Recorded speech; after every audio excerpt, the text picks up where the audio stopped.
Guys ഈ Arun ice cream ഇല്ലേ ഭയങ്കര അടിപൊളിയാണ്. നിങ്ങൾ ഇതുവരെ കഴിച്ചിട്ടില്ലെങ്കിൽ കഴിക്കണം ഗൈസ്.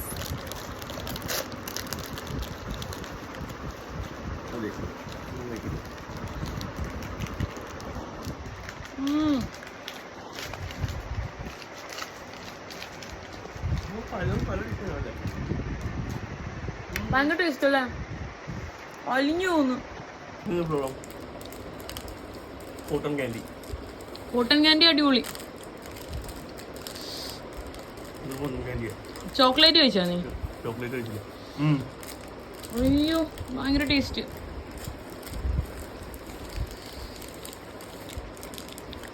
ഈ ഐസ്ക്രീം ഭയങ്കര അടിപൊളിയാണ്. ചോക്ലേറ്റ് എങ്ങനെയുണ്ട്? 5 രൂപയുള്ളു ഇതിന്. ഭയങ്കര അടിപൊളിയായത്. ഞാനിത് അവിടെ ഇരിക്കുന്ന കണ്ടപ്പോഴത്തേക്ക് ഒരു ദിവസം മേടിക്കണമെന്ന് വിചാരിച്ചായിരുന്നു. അപ്പം ഞാൻ ടിൻജു ഡേവിസിന്റെ വീഡിയോ കണ്ടിട്ടുണ്ടായിരുന്നു. അപ്പോൾ ആള് പറയുന്നുണ്ടായിരുന്നു ഈ ഐസ്ക്രീമിനെ പറ്റി. ഇതിന്റെ ഫാനായി മാറിയിരിക്കുന്നു ഞങ്ങൾ.